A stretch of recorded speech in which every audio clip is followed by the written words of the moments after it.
The sky above Oxbow Valley turned the color of an old gun barrel 3 weeks before anyone expected it. Wren Calloway stood in the cabin doorway at dusk, her shoulder braced against the frame, watching the northern horizon go flat and gray in a way that had nothing to do with the hour. She had seen that particular shade twice before, once in Missouri, when she was 19 once last November, here in Wyoming, and both times it had preceded cold that did not ask permission before arriving. The thermometer nailed to the exterior post read 28 degrees. It was the 4th of May, 1883. She stayed in the doorway longer than she needed to. The habit was not worry exactly. It was the frontier version of arithmetic, the constant tallying that replaced leisure once you understood how little margins separated a family from catastrophe. 7 months until the next hard winter. The woodpile stacked against the north wall of the cabin held roughly 2 cords. Donal had managed that much before the accident, working in the thin warmth of early April mornings while the ground was still iron hard. 2 cords, perhaps 6 weeks of heat if they were careful, perhaps 5 if February came in the way February tended to come in Wyoming territory. Behind her through the interior wall, she could hear the sound of Donal shifting in the bed frame. The particular, careful shifting of a man who had learned that certain movements cost more than they returned. The sound had been part of her days for 4 weeks now, and she had trained herself not to flinch at it, because flinching did nothing, and Donal would see it. The accident had been the kind of thing that took 3 seconds to happen and would take the rest of the year to repair. The Miller wheel on the East Creek had jammed during the first spring runoff, a tangle of debris wedged between the wheel and the housing. Donal had gone in with a pry bar rather than wait for the water level to drop, which was the sensible choice but not the fast one. And when the debris broke free, the wheel had lurched backward with enough force to throw him against the stone housing. The right shoulder had fractured in 2 places. 2 vertebrae in the lower back had been pushed out of alignment, not broken. Dr. Fenner had said during the ride to Harlan's Crossing, but damaged in a way that had its own specific vocabulary compression, nerve root permanent if aggravated. Dr. Fenner was a straight-talking man who had served as a field surgeon during the last 2 years of the war and had come west afterward in the way men sometimes did when they had seen enough of what human bodies look like from the inside. He did not soften his assessment. If he lifts anything heavier than a coffee pot before next April, Fenner had said, looking at Wren rather than Donal, I can't tell you what happens to those vertebrae. I can tell you I've seen it before, and the men who pushed through it early didn't plow fields after. Some of them didn't walk. Donal had taken this the way he took most things, quietly with his jaw set and his eyes doing the work that his face would not. He was 38 years old, built like a man who had been making a living with his hands since he was 12. And the idea of lying still while his wife managed 160 acres of Wyoming homestead was the kind of injury that did not show up on any doctor's examination. Wren understood this without discussing it. She had married a man with pride the size of the Absaroka Range, and she had learned early in their marriage that the pride was not vanity, it was the structural material of him, the thing that kept him upright when circumstances tried to fold him. The trick was to work around it, not against it. She had become skilled at that. She turned back inside and made supper from what they had: salt pork, cornmeal, dried beans that had been soaking since morning. Theo was at the table with a school primer, his lips moving slightly as he read, which he did when he thought no one was watching. At 13, he was already close to her height, narrow through the shoulders, but with the quiet attentiveness that sometimes skipped a generation and landed whole in a child who seemed built for observation. Rue was on the floor near the wood stove, arranging a collection of smooth creek stones she had been carrying in her pockets for the better part of a month. 9 years old, with eyes that missed nothing, she had been the one to notice 3 days after the accident that Donal was eating less than he claimed to be hungry for. She had simply begun making his portions larger without comment, the way practical people address problems they cannot fix, by addressing what they can. Roof's dripping again, Rue said without looking up from her stones. Corner above the window box. Started about an hour ago. Wren looked. The corner in question had a dark stain spreading along the beam, new moisture pushing through old.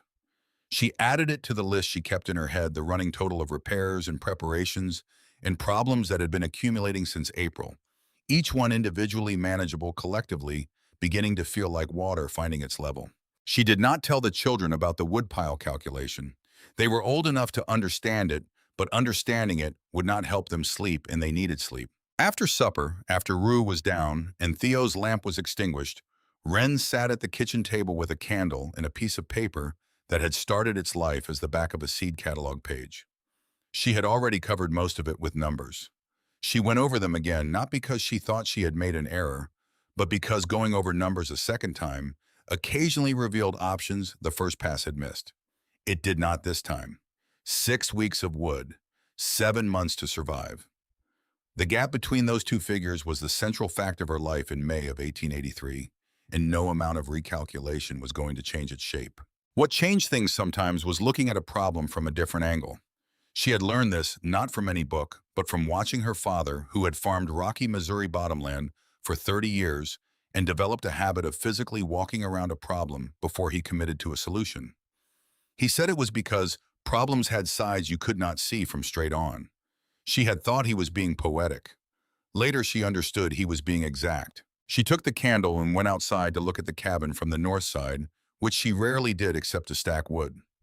The structure was solid. August Fenwick had built it the previous spring, and August Fenwick did not build things that failed.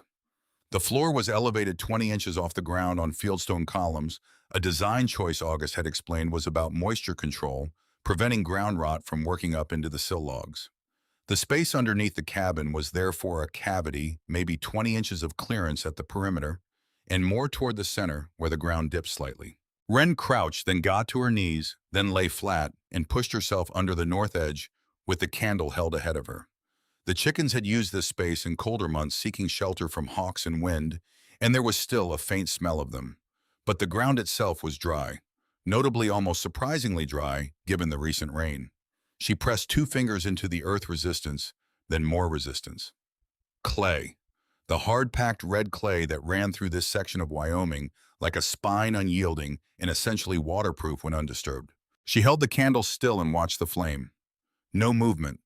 The air under the cabin was still as a held breath. She lay there for several minutes, long enough that the cold from the ground began to work through her coat, and she thought about temperature. The earth at this depth maintained a consistency that the surface never did.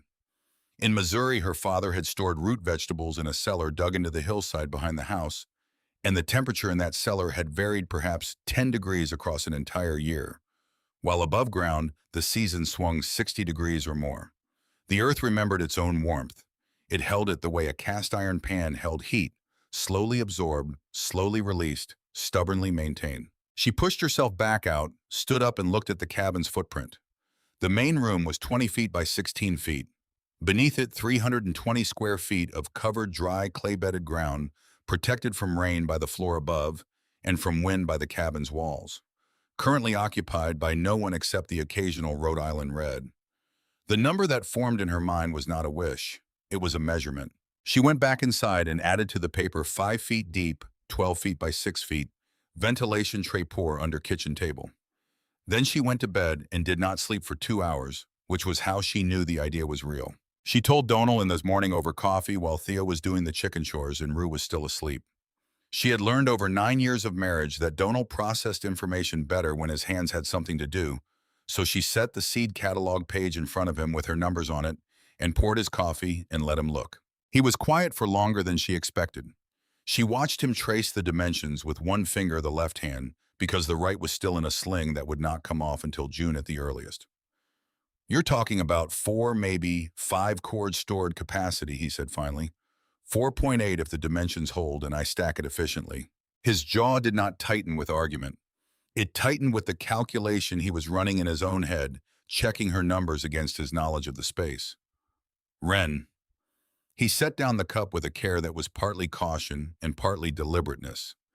"This is a project for 3 men and 2 months. You've got 7 weeks and Theo."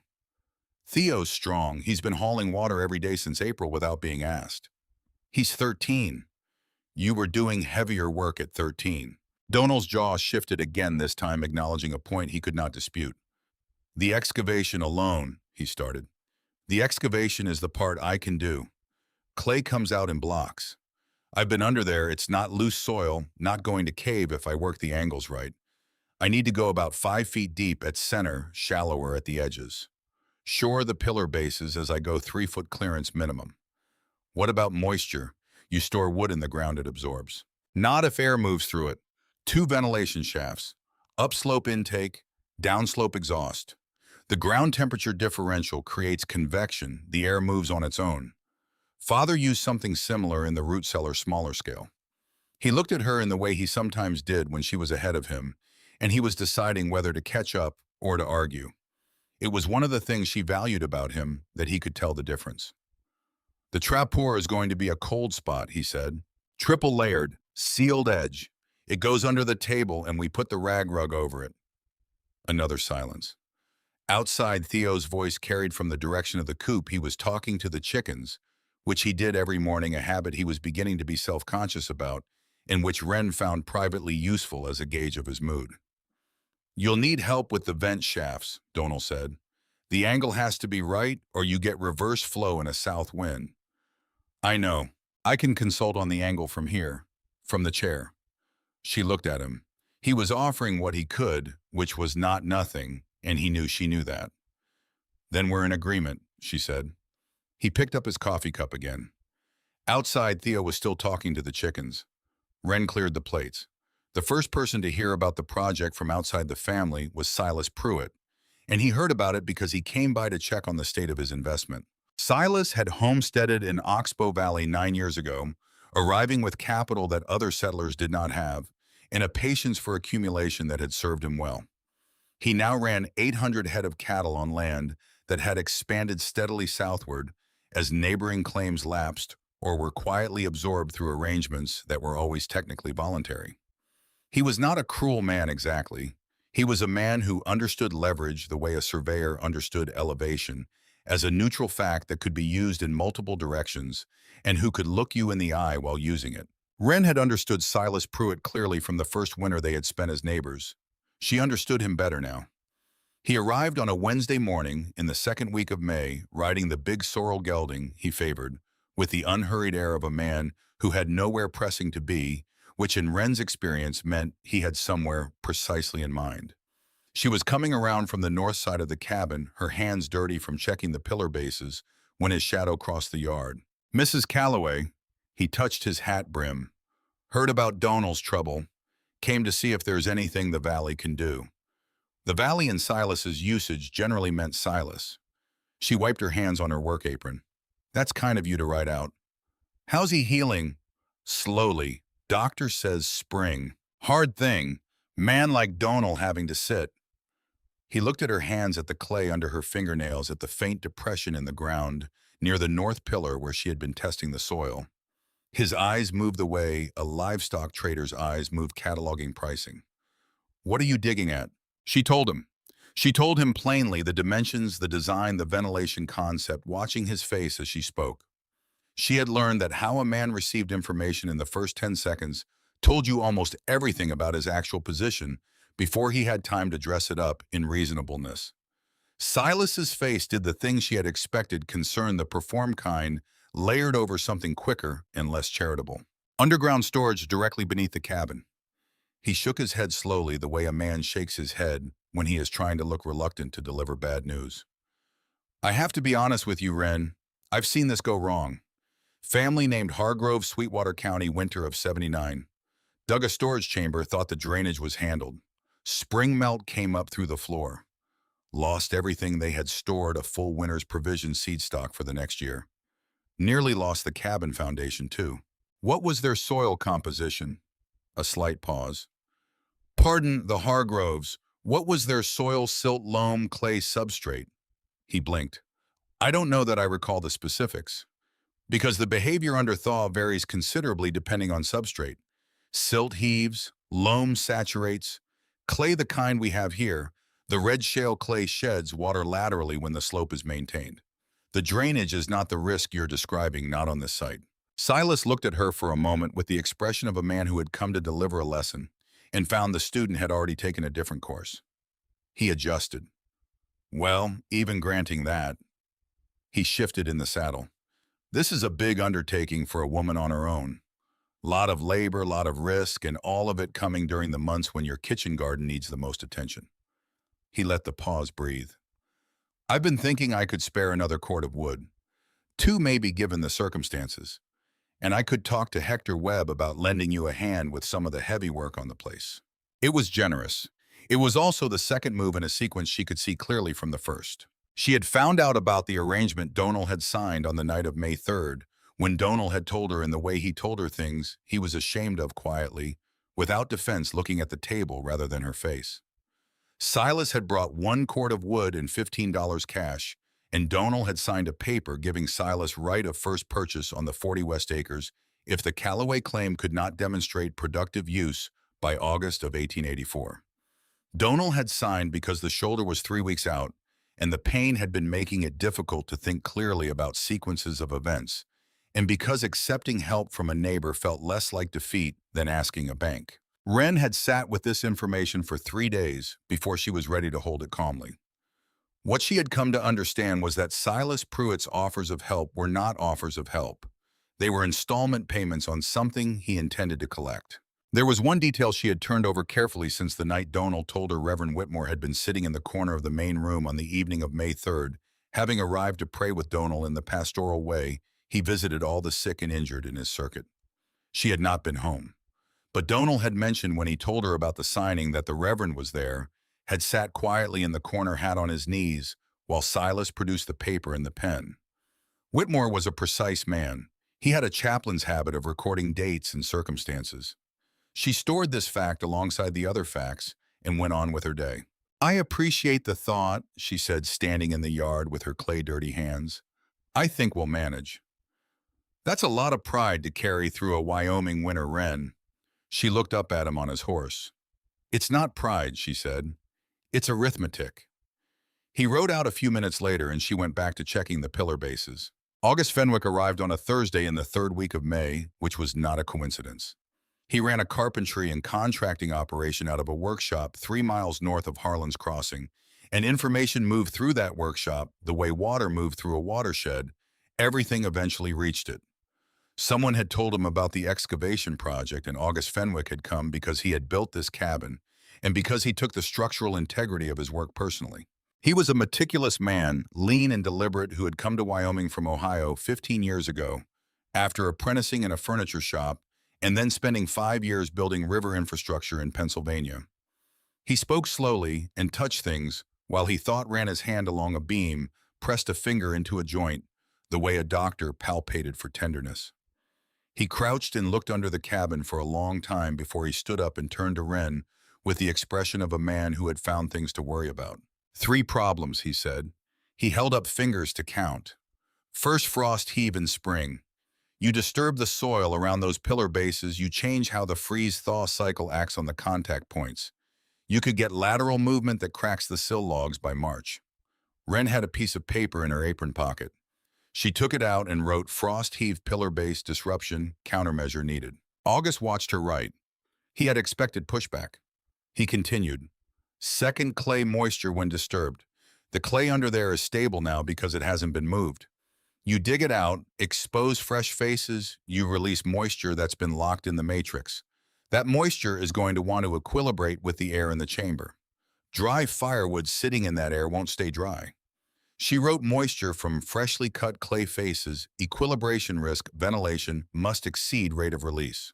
"Third," August said, and now his voice shifted slightly, the way a voice shifts when it reaches the point it most wants to make, the trapeur.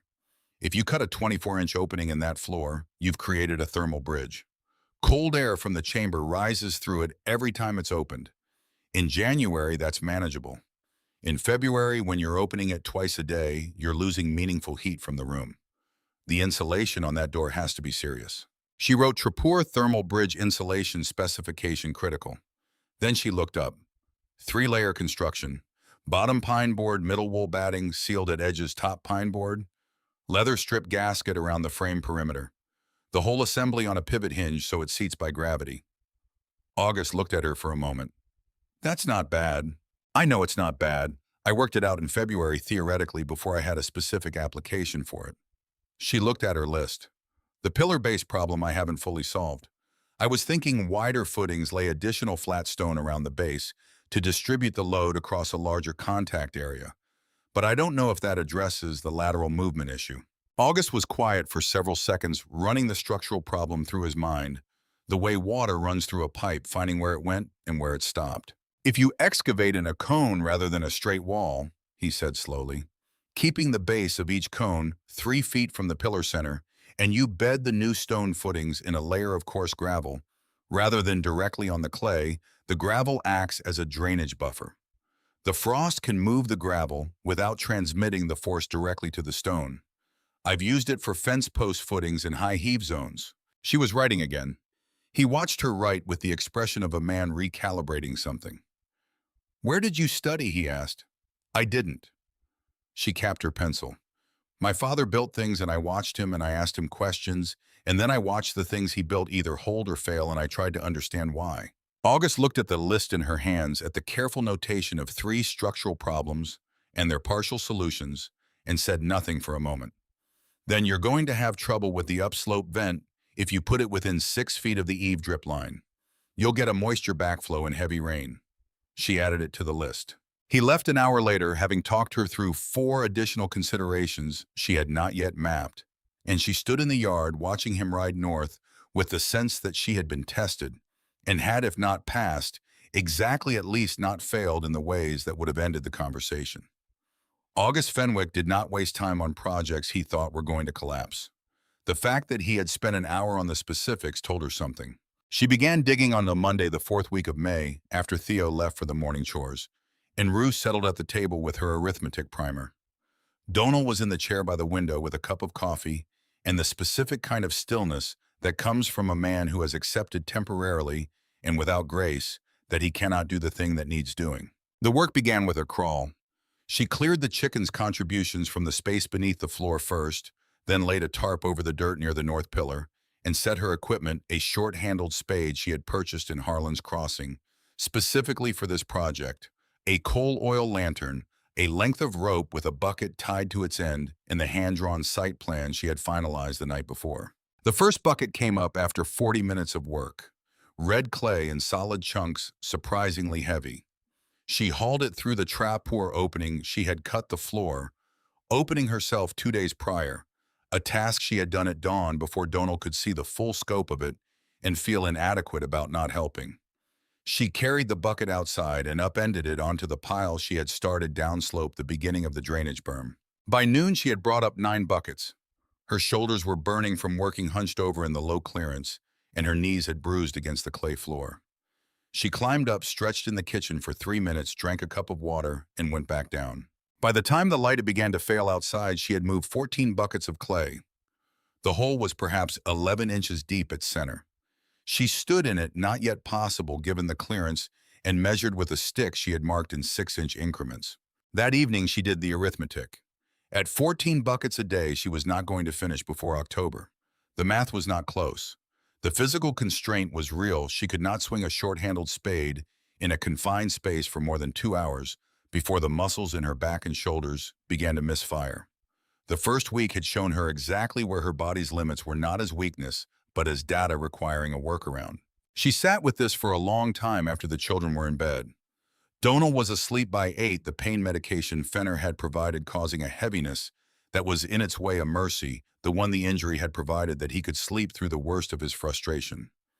She sat at the kitchen table with the candle and her arithmetic, and the sound of Wyoming wind finding every gap in the cabin's chinking. The answer, when it came, was not dramatic. She could not dig more hours in a day without damaging herself past the point of usefulness. But she could shift the hours. The deep cold before dawn, between 4 and 7 in the morning when the children were still asleep, and Donal did not need her. Those were hours she was currently spending in bed, accomplishing nothing except worrying. 2 hours after supper, once Rue was down, and Theo was doing his reading by lamplight, those were hours she was spending at the table doing the same worrying with a candle in front of her. 4 additional working hours a day. At 14 buckets per 2 hours, that was 28 buckets a day rather than 14. At that rate, the math changed from impossible to difficult. She could live with difficult. She set her alarm, the small tin clock that Donal had carried from Kentucky, its tick the background noise of every night of their marriage, for 3:45 in the morning. The next morning, when she came into the kitchen in the dark, Theo was already at the stove. He had laid the fire the night before without being asked.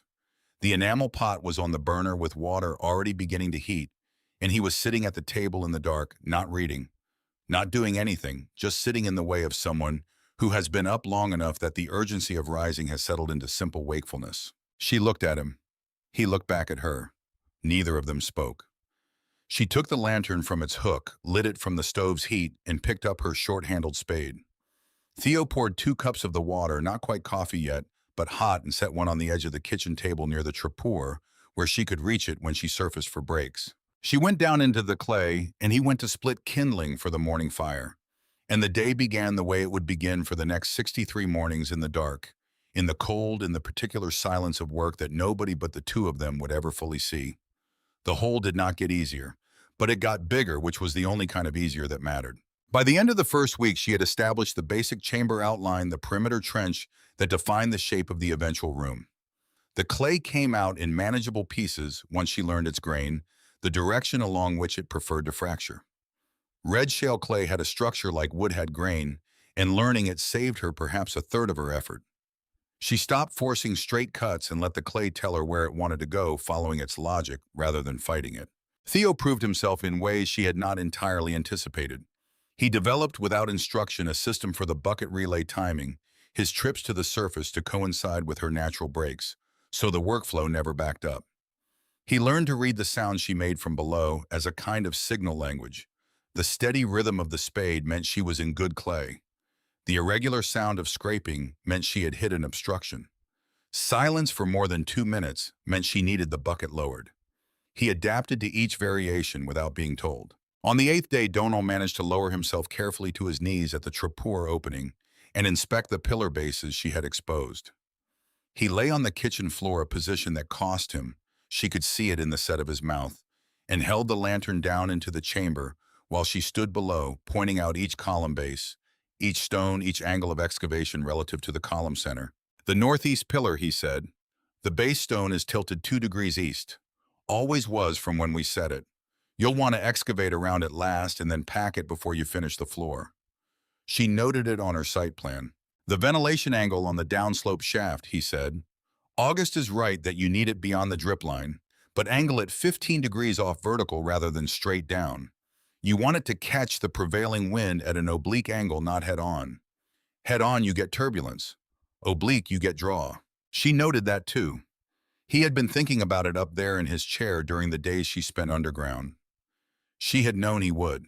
It was the kind of problem that suited him, invisible, structural, solvable, through principle rather than brute labor. She had been leaving her diagrams on the table where he could see them. After 2 weeks, the chamber had taken on a shape that matched her plan closely enough to feel like proof of something. The clay walls were smooth in an accidental way, the curved surfaces left by her bucket edge becoming a feature rather than a flaw.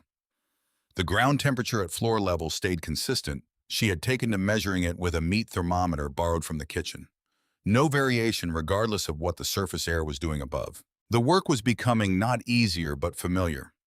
Her hands had moved past blistering into the harder stage beyond where the skin was no longer surprised by the spade handle. Her shoulders had found a different kind of tired, not the acute pain of the first week, but a structural weariness that lived in the muscle and released slowly each night, and was back in full measure by 4 in the morning. She had stopped noticing the coal oil smell.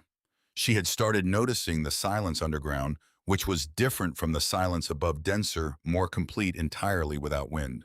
It was in this silence on the 14th morning that she heard Silas Pruitt's horse in the yard above her and went entirely still. She could track the conversation through the floorboards, not words but tone. Silas's voice carried a particular timbre that penetrated wood, expansive, unhurried, accustomed to filling space. Donal's voice was quieter, careful. The conversation lasted approximately 12 minutes, then hoofbeats moving away. When she surfaced for her mid-morning break, Donal was in his chair looking out the north window. He did not turn when she came up through the trapdoor. He offered another chord, Donal said without preamble. Wanted to add a clause about the West 40, said the current terms weren't quite reflecting the risk he was taking, given how things stood. Wren poured water from the kitchen pitcher. What did you tell him? I told him we'd discuss it. She set the cup down. We don't need to discuss it, she said. Not unkind, just clear. Donal was quiet for a moment. Then, he's not wrong that this project could go badly. He's not wrong about that, she agreed. He's wrong about who that serves. She picked up her spade. The hole is 22 inches deep at center. I'm through the difficult clay layer. The next foot should go faster. She went back down. She measured the dimensions again that evening against her plan, checking each corner with the plumb line she had rigged from a length of string and a heavy bolt. The chamber was taking the shape she had drawn on the seed catalog page 3 weeks ago, 6 feet wide at its widest point, 12 feet at its longest deepening, towards center in the gentle bowl shape she had designed to encourage any moisture intrusion, to collect at the lowest point near the downslope vent shaft. 47 buckets that day. Her record. Above her, she could hear Theo doing his schoolwork, the scratch of his pencil on the primer pages. She could hear Rue singing something small and tuneless that she did when she thought she was alone. She could hear Donald's chair creak as he shifted. She stood in the bottom of her excavation with the lantern held up watching the flame. It burned perfectly vertical. No draft, no movement. Tomorrow she would begin the vent shaft angles, and the air would start to move. She set the lantern down and reached for her spade, and the quiet red earth held its constant temperature all around her. Patient and indifferent to the winter that was building itself somewhere north of the Absaroka Range, coming toward them the way it always came, without announcement, without negotiation, with all the time in the world. July came to Oxbow Valley the way a debt collector comes, without apology, without warning, with the full weight of what was owed. The heat that had arrived in June settled in and refused to leave, baking the clay hardpan between the cabin and the creek into a surface that rang like ceramic under a boot heel. The thermometer on the exterior post read 91 degrees by 2 in the afternoon. Underground, where Wren spent her mornings, it read 52. The contrast had stopped being a novelty and become simply a fact of her days. The cold, dark world below the floor, the blazing real world above it, and the trap-pour as the border between them. She was 58 inches deep at center when Mabel Durst rode in on a gray mare that moved with the particular economy of a horse ridden by someone who did not waste anything, including horsepower. Mabel had homesteaded the Durst claims 6 years ago, the year after her husband Edwin died of typhoid fever in their second Wyoming winter, and she had proved up the land herself through a combination of stubbornness and a total refusal to acknowledge the possibility of failure. She was 41 broad through the jaw, with the kind of face that Wyoming weather had turned into something between leather and iron, and she spoke the way she worked, directly, without preliminary. She tied her horse to the post, walked into the yard, looked at Wren's clay-dirtied clothes, looked at the pile of excavated earth that had grown into a substantial berm along the downslope edge of the property, looked at the new marks on the exterior wall where Wren had chalked the vent shaft positions, and then looked at Wren. "I came to see how bad it was," Mabel said. Wren set down the bucket she was carrying. "What did you hear?" "That you're digging a hole under your house. That Silas Pruitt has been by twice. That August Fenwick brought lumber out here last week for no declared reason." A pause. "That Donald still can't lift his right arm above his shoulder." Most of that's accurate. Mabel walked the perimeter of the excavation berm, examining it the way August had examined the chamber, methodically, touching nothing, reading the evidence. She squatted and pressed 2 fingers into the clay pile, then stood up. "This is a lot of work for firewood storage." "It is. You've got a leaking roof corner that's going to be a genuine problem by October. Your kitchen garden has 2 rows of carrots that need thinning, or you'll lose the whole planting.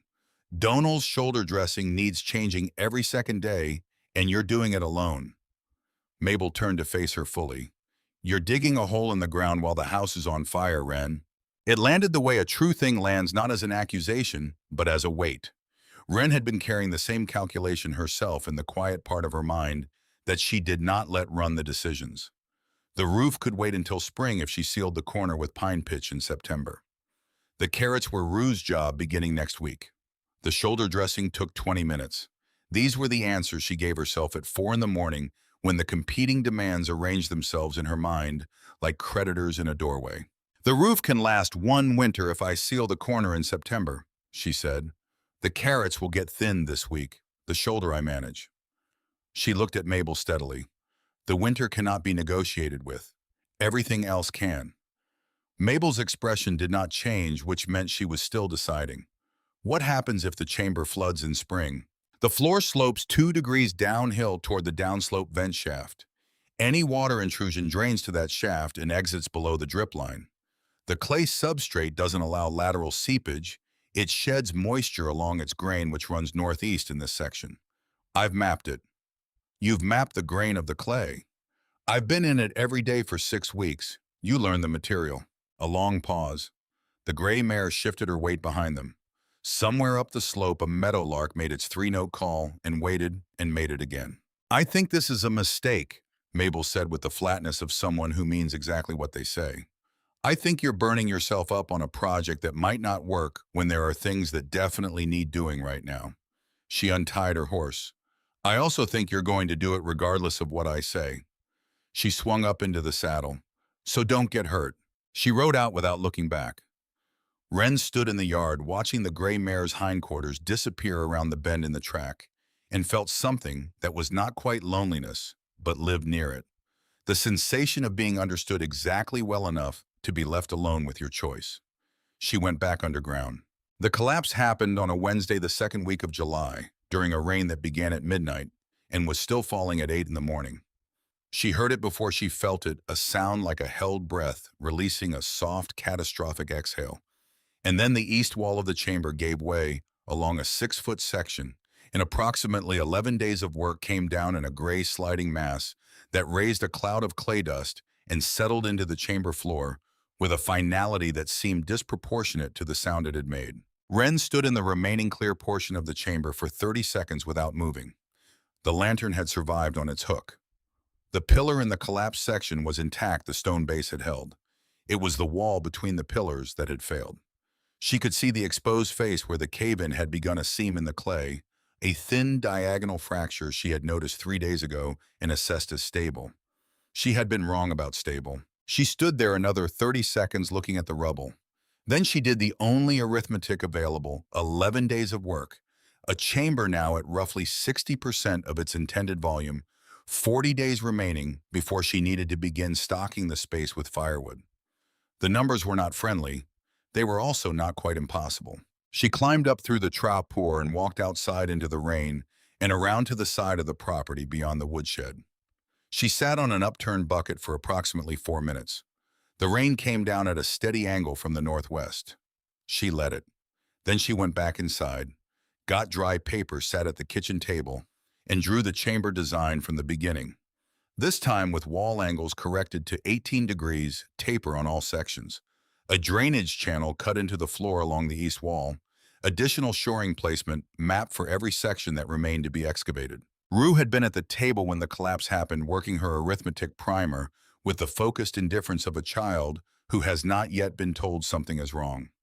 She looked up when Wren came back inside, soaked from the rain, with the particular steadiness in her expression that Wren had come to recognize as her daughter taking stock before deciding how to respond. "Is it bad?" Rue said. 11 days bad, Wren said. Not finished bad. Rue considered this. Then she turned back to her primer and said, "I'll do the carrots after lunch." She said it the way Donal offered his ventilation calculations from the chair, giving what she could in the form available to her, without making it a larger gesture than it was. When Donal woke from his midday rest, Wren showed him the revised drawings without explaining what had happened. He studied them. "You changed the east wall angle." 3 times, working inward. He looked at her across the table. There was something in his face, recognition of something he had not been told but had worked out. "How much did you lose his 11 days? He set down the drawings. He looked at the ceiling for a moment, at the particular beam above the kitchen that he had fitted himself, the one that had given him trouble in the framing, and that he had eventually solved by cutting it 2 inches longer and letting the tension do the work. "The gravel buffer under the east pillar base," he said. "When you re-excavate that section, wider than you planned, 18 inches radius minimum." Noted. She sent Theo to August Fenwick's workshop the next morning with a note not asking for help, but asking for a review of the revised wall angle calculation, framed as a technical question from a builder to a builder. August sent back 3 lines in pencil. The angle was sound. He suggested adding a clay and gravel tamped layer at the base of each newly exposed wall face before proceeding upward, and he noted that his lumber delivery to the Kester property on Friday would take him past the Callaway track. He arrived on Friday with nothing visible in his wagon beyond his tool chest. He spent 45 minutes underground with the lantern examining the failed section and the revised drawings. When he came up, he said nothing for a long moment. Then, "The seam you missed. It ran diagonal from southwest to northeast. Classic shear plane in compressed clay. You see it in road cuts along the Laramie Basin. They look stable until lateral pressure changes. The rain saturated the surface above added weight in the shear plane gave." She had already reached the same conclusion. "I should have cut a test channel along that line before loading the wall."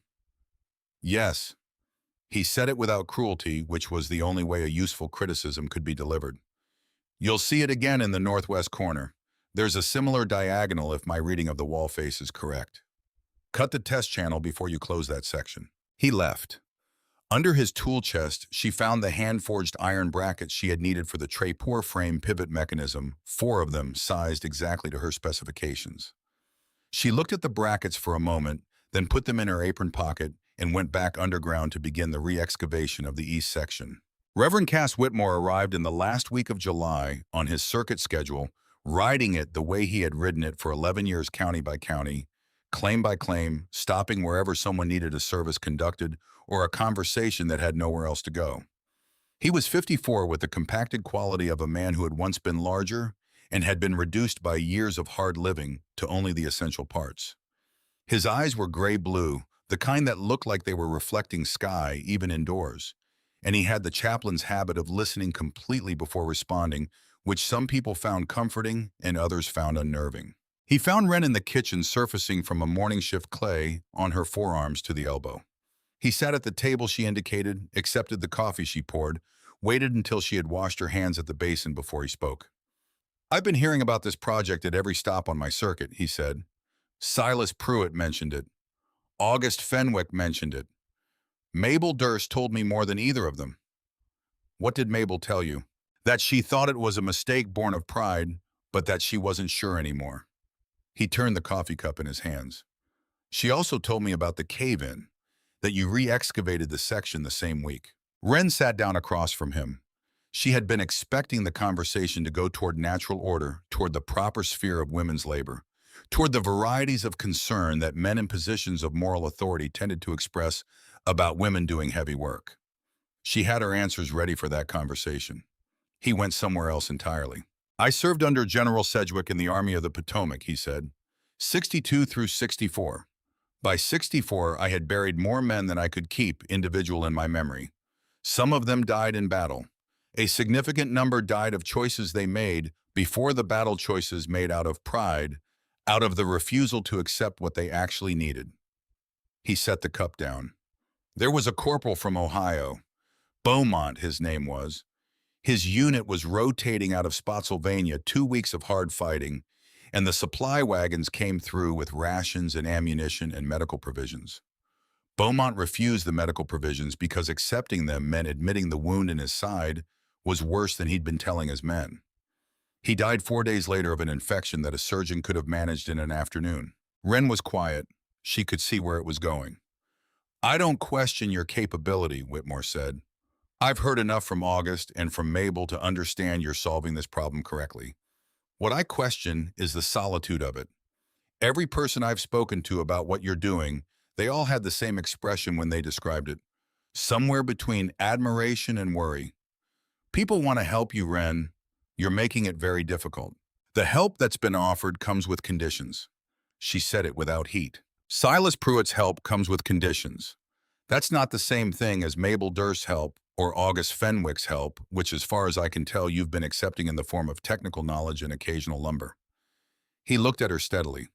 "The corporal from Ohio didn't die because he refused Silas Pruitt's help. He died because he'd confused accepting anything with accepting everything. That's a distinction worth holding on to." She looked out the north window for a long moment. The afternoon light came in at a low angle, cutting across the kitchen floor in a way that showed the fresh-cut seam of the trapdoor precisely. "You were here the evening Donnell signed Silas's paper," she said. Whitmore's expression shifted, careful now, attentive. "I was." "Do you remember the date?" "May 3rd. He said it without hesitation. A chaplain's habit. "I remember because it was a Thursday, which is unusual for Silas to be making business calls. He generally keeps to Mondays for that sort of thing." "Do you remember the terms Donnell described?" Right of first purchase on 40 West Acres contingent on homestead claim status by August of next year. He set his cup down carefully. I remember thinking the term seemed weighted toward one party. She held his gaze. If I asked you to write down what you remember date terms, the fact of your presence, would you do that? Whitmore was quiet for a full 10 seconds. I'm a man of record, he said finally. I've kept a circuit journal since 1872. The date of every visit, the purpose, the names present the substance of any business conducted in my presence. A pause. I would consider writing a statement of what I observe to be consistent with my responsibilities. I'm not asking you to take sides. I know you're not. That's why I do it. He picked up his hat from the table. I'd also ask that you let Mabel Durst help you with the shoulder dressing. She has medical knowledge from her time nursing Edwin. She's not offering out of pity. She's offering out of practicality. Wren looked at the table. Accepting Mabel's help in that specific form felt different from accepting her opinion about the chamber. It felt like yielding something. She recognized sitting there that Whitmore had put his finger on the exact thing she could not say to herself directly, that she had been treating every form of help as though it carried Silas Pruitt's terms, as though accepting anything was accepting the debt. I'll speak to Mabel, she said. Whitmore nodded, put on his hat, and left. Through the window, she watched him mount his horse and ride east. She sat at the table for another minute. Then she went to the trapdoor, lowered herself into the chamber, picked up her spade, and cut the test channel in the northwest corner that August had told her to cut. The diagonal shear plane was exactly where he said it would be. She cut around it, changed her angle, and went on. August stopped coming to the property in the first week of August. He sent no message. He simply ceased to appear on Fridays. Wren noticed the absence the way you notice a sound that has stopped retrospectively once the silence had accumulated enough to become its own presence. She did not send Theo to the workshop with another note. She thought about what could cause a meticulous, independent man to withdraw without explanation. Thought about Silas Pruitt's ranch. Thought about the barn contract she had heard August mention weeks ago, worth $180, and she arrived at an answer she could not prove, but had no difficulty believing. She went on without him. The revised design was holding. The northwest section came out cleanly once she worked around the shear plane, the clay coming free in large, stable pieces. The chamber was developing an identity, its own smell, its own acoustics. The sound of her spade slightly different in each section, depending on the clay composition. She had been underground so many hours that she had begun to find it less oppressive than simply characteristic a place with its own rules that she had learned to navigate the way you learned any terrain. Donald's fever arrived on a Monday night in the second week of August without warning. She found it when she went to change his dressing at 9 in the evening, the skin of his forearm too hot under her palm, his eyes slightly glassy with the particular unfocused quality of a body redirecting its resources.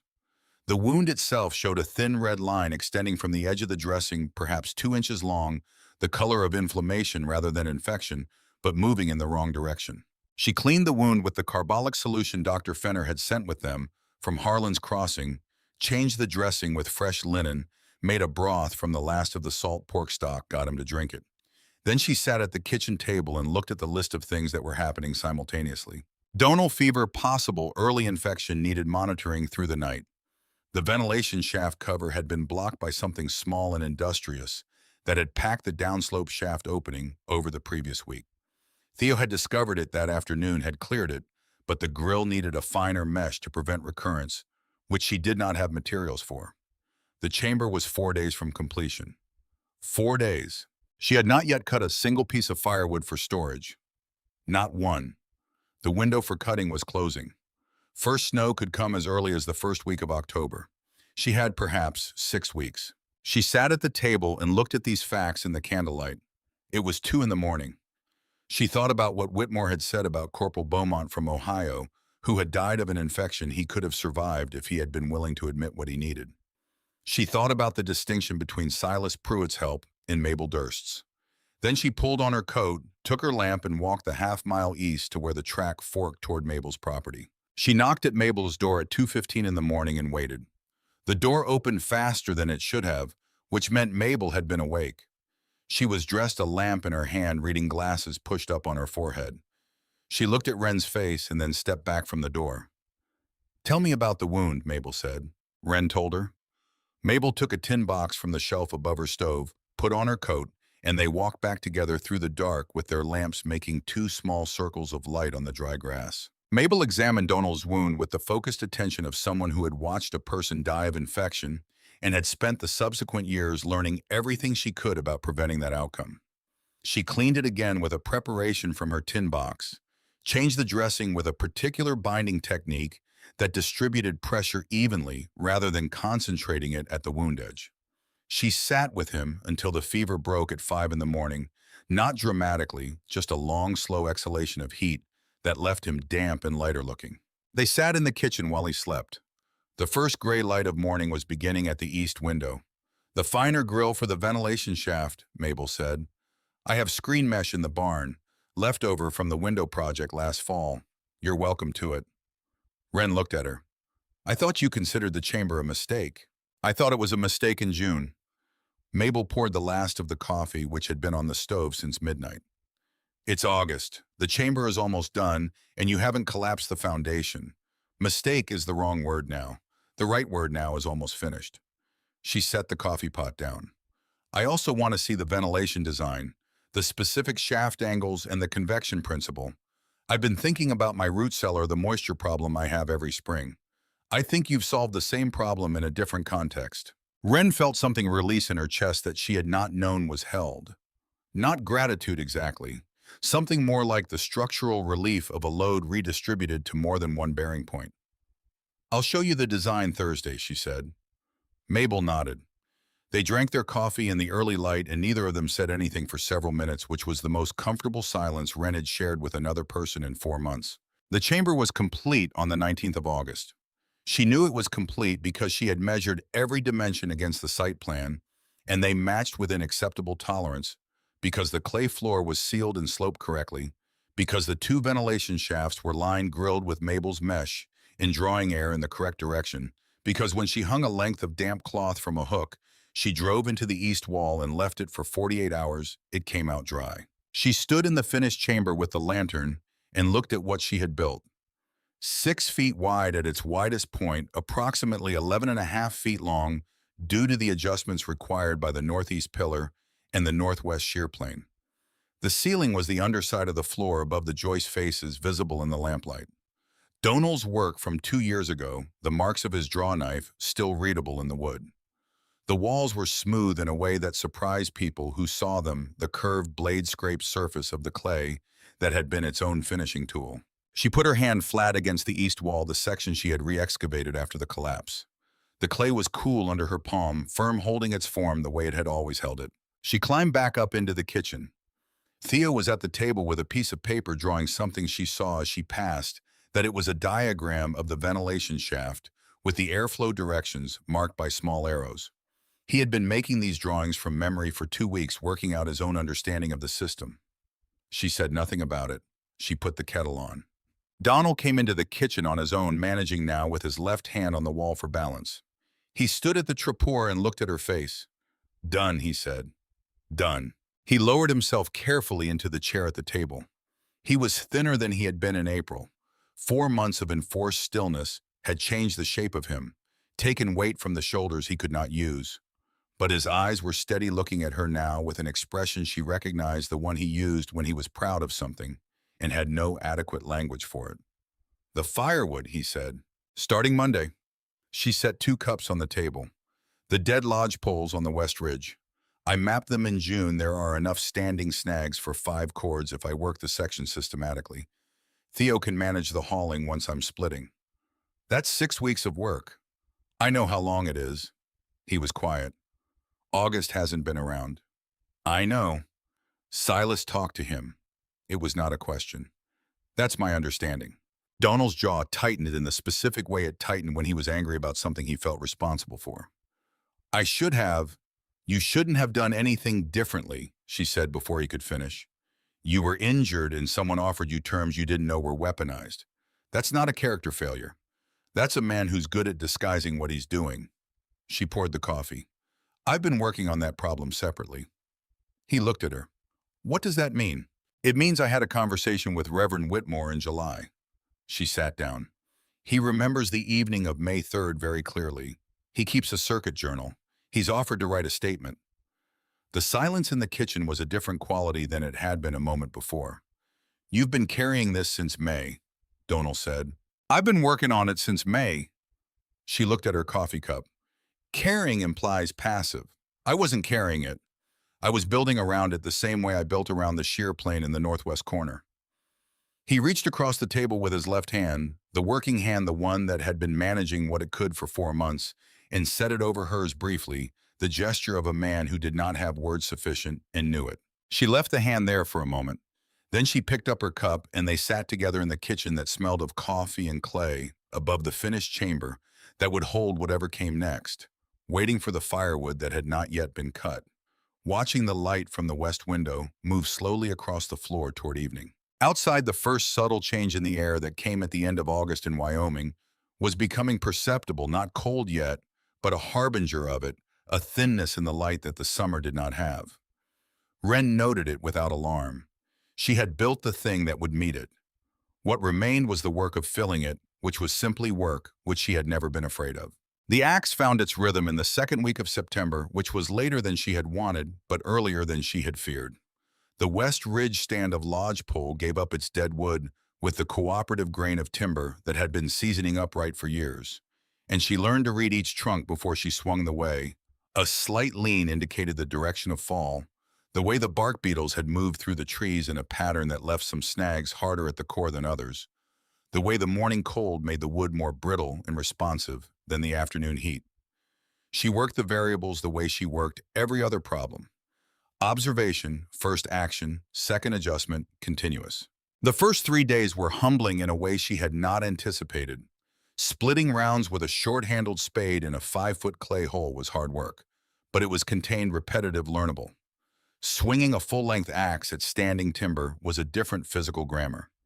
Entirely, it used the body differently, demanded a rotation through the hips, and a follow-through that her shoulders, still recovering from months of cramped underground labor, were not immediately prepared to provide.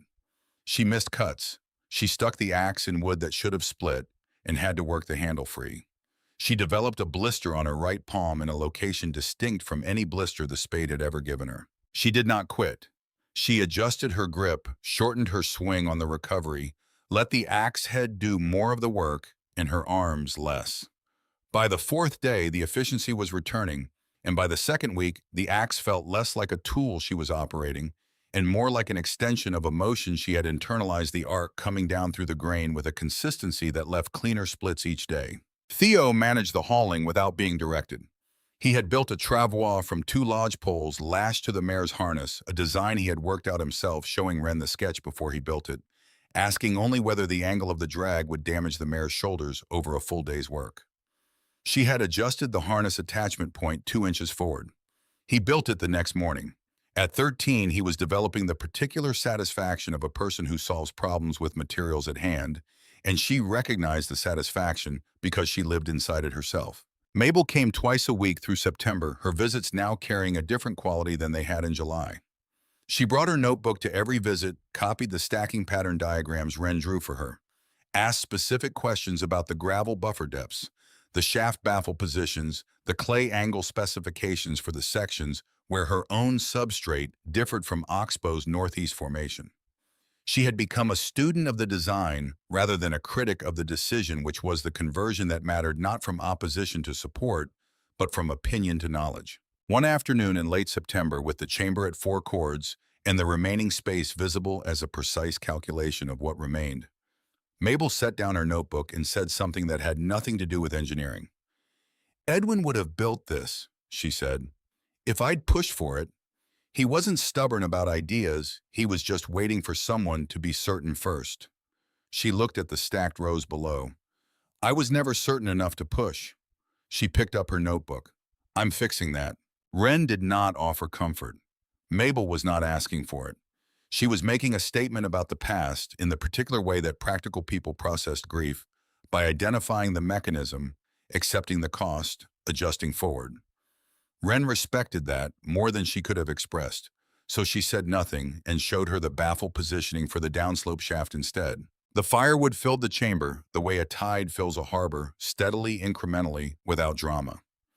Each afternoon, Wren descended with the day's split wood and stacked it in the rows she had planned, leaving the 4-inch gaps between pieces that allowed air to move through the stack. The rows built from the back wall, forward from the floor, to within 2 feet of the ceiling joists.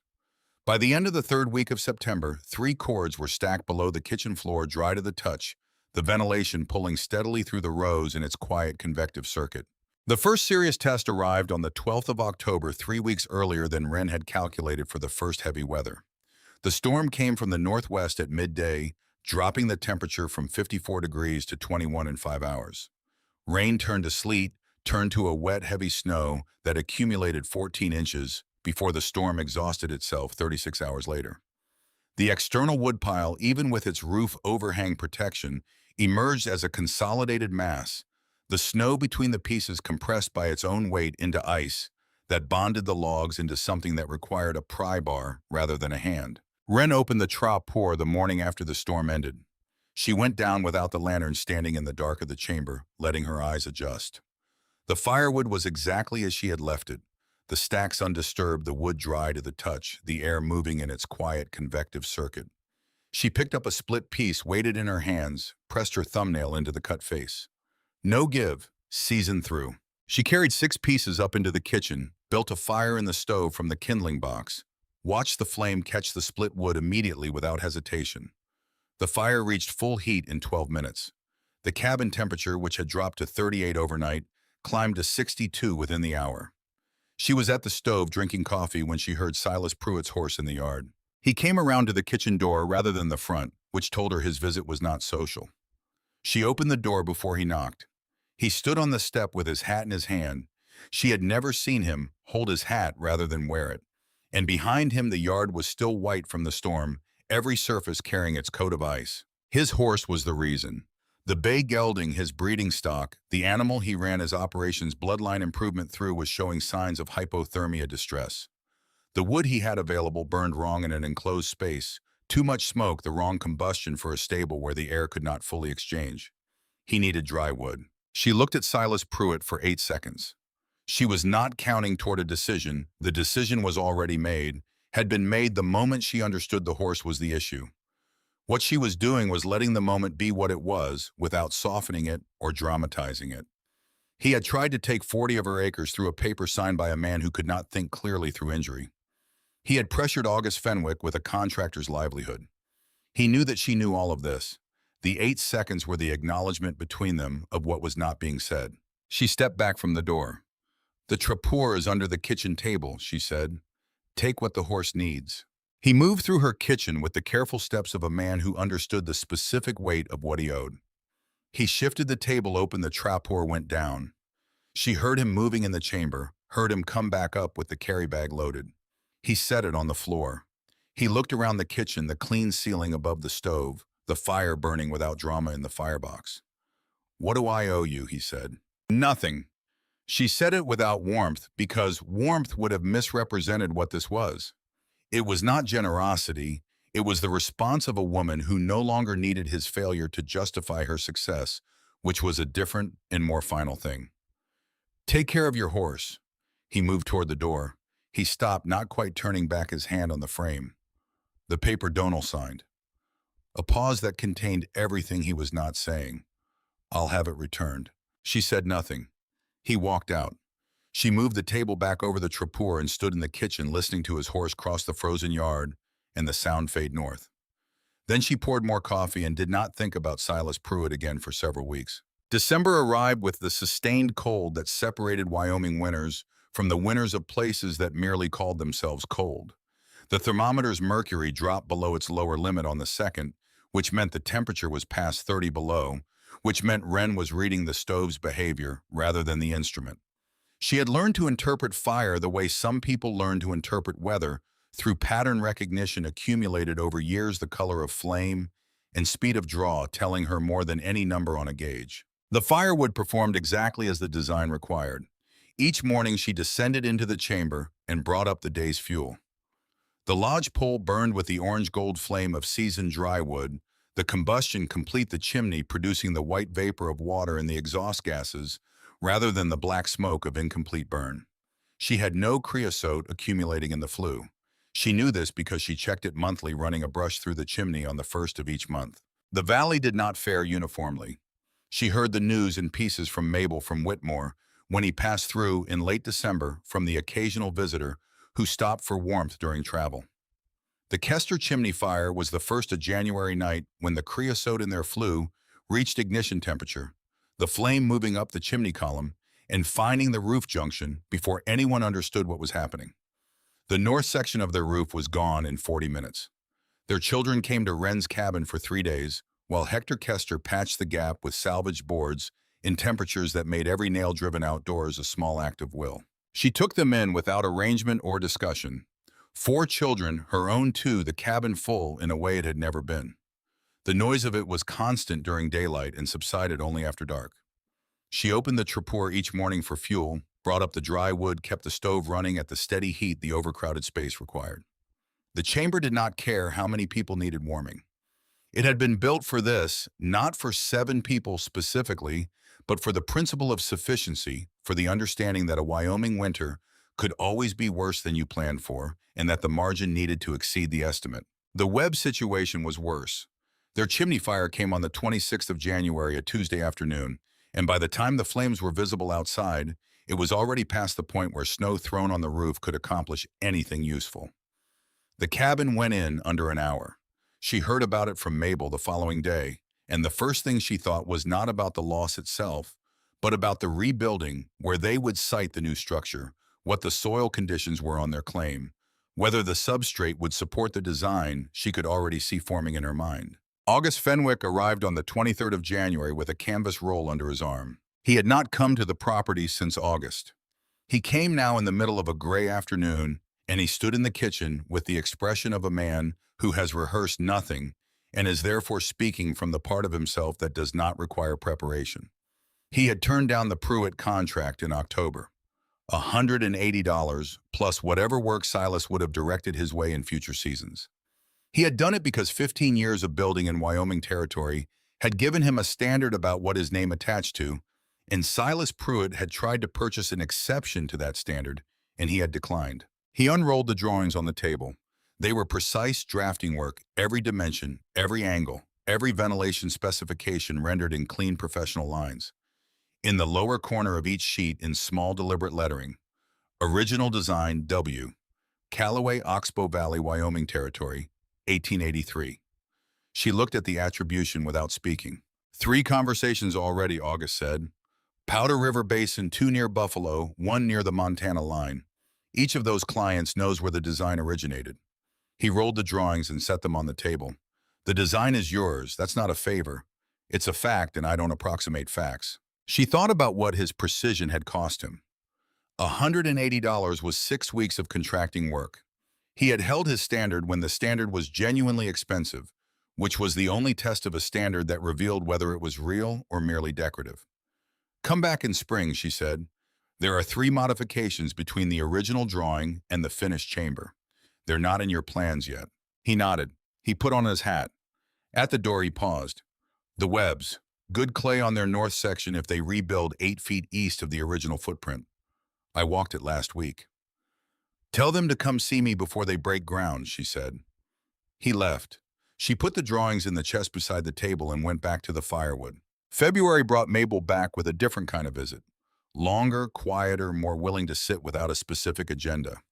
She came on a Thursday with bread she had baked the day before, sat at the table while Wren worked through the morning's correspondence.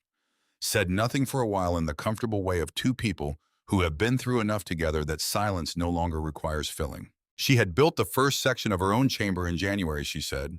The north side of her homestead structure, 16-inch floor clearance, the modified trapdoor design Wren had drawn for her. The substrate was harder than Oxbow's more shale content in the lower clay layer, but the sheer plain work they had mapped in the fall had held through the freeze-thaw cycling without incident. I want to say something I haven't said, Mabel said. Wren set down her pencil. I came out here in June because I thought you were wrong. I was partly right about the competing demands, the roof, the garden Donal's shoulder. Those things were all real. She turned her coffee cup in her hands. What I didn't account for was that you'd already done the prioritization yourself. You'd already decided which risks were acceptable and which weren't. I came in and recalculated your numbers without knowing all your variables. She paused. That was overreach, and I knew it when I was doing it, and I did it anyway. Wren considered this. It was the most exact apology she had ever received, specific about the mechanism of the error rather than simply the feeling of remorse. She respected mechanism. You came back, she said, in August at 2 in the morning. Coming back isn't the same thing as an apology. No, Wren agreed, but it told me what I needed to know. She picked up her pencil. The apology is accepted. Mabel's shoulders settled slightly, the release of something carried for months. She opened her notebook. They spent the next hour on the shale layer problem in Mabel's substrate and said nothing more about June. March 14th was a Tuesday. Silas Pruitt came in the early afternoon, which was unusual enough to tell her the visit had been deliberately timed. Afternoon callers in Wyoming in March were people who had spent the morning deciding to come. He came to the front door. Donal answered because Donal was managing the front of the house, now the right arm rebuilding toward its former range of motion, with the steady, incremental progress of a body that had been told the direction and was working toward it. She heard the voices from the kitchen, Donal's measured, Silas's, a register lower than his usual working tone. She heard Donal say, "Come through to the kitchen." She did not move. She sat at the table and waited for what she already knew was coming. Silas sat across from her. The deed paper came out of his coat pocket. He set it on the table with the practiced motion of a man placing something he wants to be done with. "I want this canceled," he said. She looked at the paper without touching it. "Why now?" she said. The question was genuine. She wanted to know which version of his reasoning he was going to give her. "Because the terms were constructed to take advantage of circumstances," he said. He met her eyes with the direct look of a man who has decided that partial honesty is less costly than the alternative. "I saw an opportunity, and I built a document around it. That's what I do. This time I did it wrong." She reached into the chest beside the table and took out the statement that Reverend Whitmore had written. She set it beside the deed paper. It was a single page in Whitmore's small, precise hand date. Persons present terms as described the signature of a man who had been keeping official record of other people's lives for 11 years. Silas looked at it. He understood what it was. She could see the recognition move through his face. Not surprise, but the confirmation of something he had suspected since November, when he had ridden past the Callaway cabin and seen Whitmore's horse tied at the post. "Reverend Whitmore was present the evening Donal signed," she said. "He keeps a circuit journal. Date, person, substance of business conducted. He's offered to formalize his account." She let the statement sit between them. "You can void this document today here in front of Donal as witness, or we can take both documents to the magistrate in Harlan's Crossing in April and let him weigh the circumstances of signing against a man 4 weeks out of a serious injury." The kitchen held the particular quiet of a room where the significant thing has already been said. Silas Pruitt was a man who had built his operation through the patient application of leverage.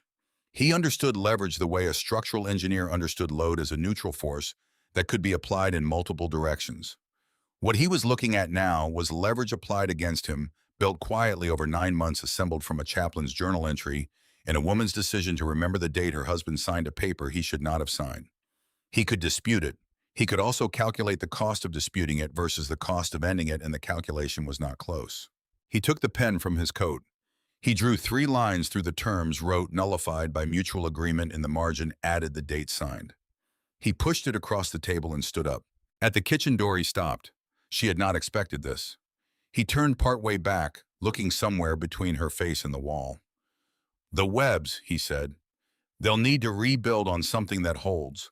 I've got 60 acres on the east side, good clay ground, higher elevation, better drainage. I'll sell it to them at survey cost." She studied him. This was not generosity in any pure form. It was the rebalancing that some people did when the ledger of what they had taken started weighing more than they wanted to carry daily. But the Webbs needed land, and the land was good, and the impulse behind the offer, whatever its origin, would result in a real thing for a family that had lost everything in January. "Tell them yourself," she said. "Then tell them to come see me before they break ground." He nodded. He walked out of the kitchen. She heard the front door, heard his horse cross the yard, heard the sound diminish north. Donald sat down at the table. He looked at the voided document at Whitmore's statement beside it. "You've been holding that statement since July," Donald said. "Whitmore wrote it in July when I asked him. I didn't know when I'd need it. I wanted it ready before I needed it, not after." She folded Whitmore's statement and put it away. Using it early just gives the other person time to counter. He was quiet for a long moment. He looked at his hands, both of them on the table, the right still rebuilding, but present functional returning to him. "I signed that paper because I was ashamed," he said. "Then I told you because I was more ashamed of hiding it." "I know." She left the voided deed on the table for him to handle as he chose. The second one was right. He nodded. They sat together at the table above the chamber in the kitchen that had held them through the coldest winter in 4 years, and the March light came through the west window, at the low angle that meant the season was genuinely changing, the sun's path rising by measurable degrees each week, the days lengthening back toward the long Wyoming evenings of summer. The spring came to Oxbow Valley the way it always came, unreliably, with reversals, with days of warmth followed by hard returns of cold that killed early planted seedlings and made fools of people who had put their storm shutters away too soon. By May, the ground was soft enough to work the creek running clear and fast from the melt the lodgepole stand on the west ridge, putting out new growth at the tips of every branch, green needles among the dead gray of the standing snags that remain. Whitmore came through in mid-May on his circuit and found Wren in the kitchen garden. Donald was managing the early plow work, slow and careful, the right arm building back toward its former competence. The Reverend accepted coffee, sat on the bench outside the cabin door in the morning warmth, and asked her with the genuine curiosity of a man who had watched something unfold from multiple vantage points what she thought the winter had proved. She was quiet for a moment. She looked at the garden rows at the cabin at the trapdoor position. She could mark exactly even from outside because she had built what lay beneath it. "I think it proved that the ground is more reliable than the weather," she said, "and that people are more reliable than their first opinions if you give them enough time and enough reason." She looked at the coffee in her cup. "I also learned that I confused doing it alone with doing it myself. Those aren't the same thing. I did it myself. Every design decision, every structural choice, every calculation was mine. But I did it alongside people who added to what I knew. Pretending otherwise would be giving back something they earned." Whitmore turned his coffee cup. "August tells me he has orders for 6 underground chambers this spring.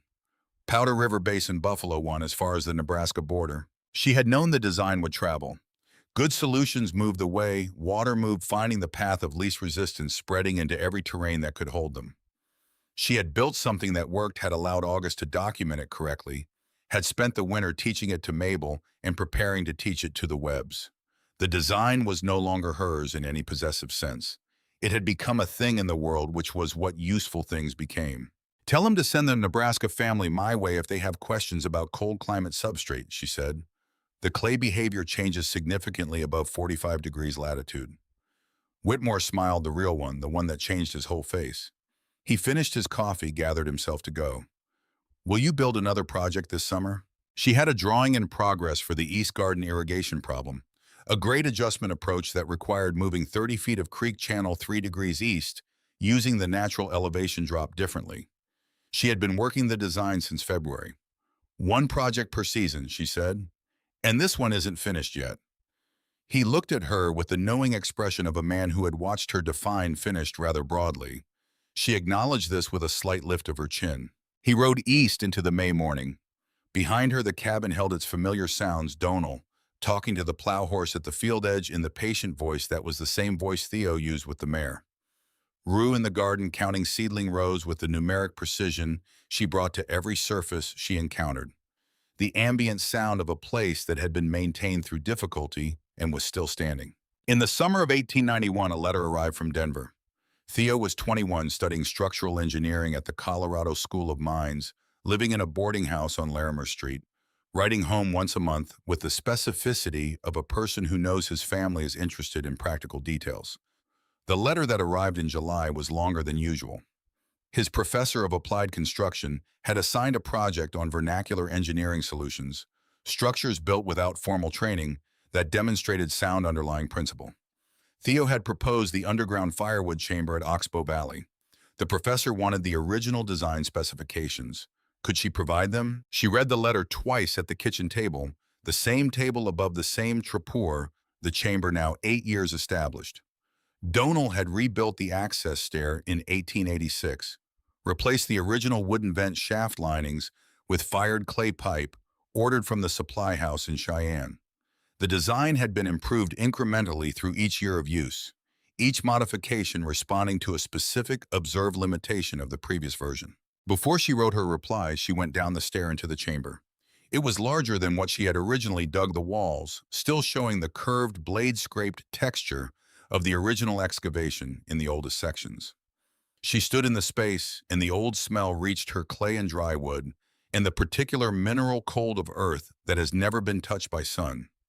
She moved to the east wall and pressed her palm flat against it, the section she had re-excavated after the collapse in July of 1883. The wall that had taught her about shear planes and compressed clay, and about the difference between a surface that looked stable and one that actually was. The clay was cool under her hand, firm, unchanged. Around her, the chamber held its temperature with the same indifference it had always held patient mineral, deeply unimpressed by anything the seasons did above it. She stood there long enough to remember the night she had almost quit. 2 in the morning, Donal feverish, the ventilation shaft blocked the numbers, refusing to add up. She had sat at that kitchen table above her and looked at the trapdoor and nearly made a different choice.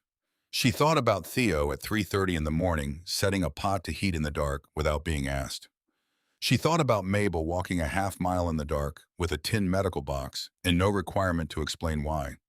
She thought about August Fenwick declining $180 because some transactions closed the wrong thing permanently. She climbed back up into the kitchen. She sat at the table and wrote to Theo for 45 minutes, describing every dimension of the original design and every modification made during construction. She described the shear plane failure and the reasoning that produced the redesigned wall angle. She described the ventilation calculation credited to Donal by name. She described the gravel buffer beneath the pillar footings credited to August's fence post methodology. She wrote it the way she had built it, completely without omission, with every source named, because accuracy about origins was the one thing she refused to be careless with. The last line she wrote was the one she had known she was going to write from the moment she opened the letter. The ground holds what you put into it accurately. Build with the right materials in the right proportions, with enough respect for what the earth is already doing on its own, and it will hold. The same is true in my experience of the people who help you build, and of the work itself, and of every winter that comes to prove whether you were right. She folded the letter, addressed it to Larimer Street, set it by the door for Donal to take to Harlan's Crossing on Friday. Then she went out to the east garden, where the irrigation grate adjustment she had finished the previous summer was directing water through the July heat with the quiet consistency of something built correctly the first time. Below the kitchen floor, the chamber held its temperature, patient, constant, ready for whatever the next season required. She picked up her hoe and went back to work.